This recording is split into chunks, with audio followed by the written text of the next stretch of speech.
à tous et bienvenue dans un nouvel épisode de Dis-moi Maman.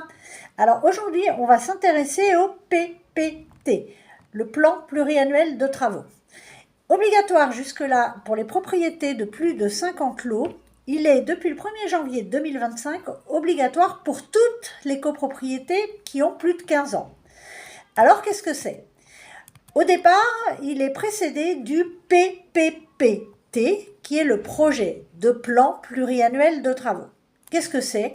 Eh bien, c'est une proposition de travaux à réaliser dans les parties communes de l'immeuble. C'est un audit qui est réalisé en fait à partir d'une analyse du bâti, des équipements, du DPE, du diagnostic technique global de l'immeuble. Son but, qui est de garantir la conservation de l'immeuble, l'entretien des parties communes et des équipements collectifs dans le but d'améliorer l'efficacité énergétique. Qu'est-ce qu'il contient ?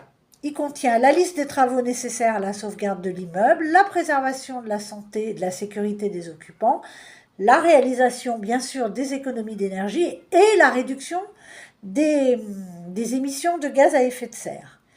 Il contient l'estimation du niveau de performance énergétique et de performance en matière d'émissions de gaz à effet de serre que les travaux permettraient d'améliorer. Il contient bien sûr l'estimation du coût des travaux et leur hiérarchisation et une proposition d'échéancier pour les travaux nécessaires sur 10 ans. Ensuite, une fois qu'il est établi, on passe au PPT, le plan pluriannuel de travaux, le PPT. En fait, le PPT, c'est le plan définitif qui précise les travaux à effectuer, leur calendrier, leur financement, et il engage la copropriété à réaliser les travaux sur 10 ans, conformément aux décisions prises dans le projet initial.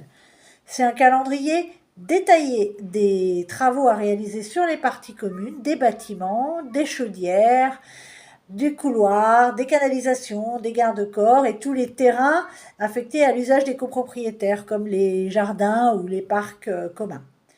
Il est approuvé en assemblée générale et permet en fait d'anticiper les travaux collectifs et d'échelonner les paiements.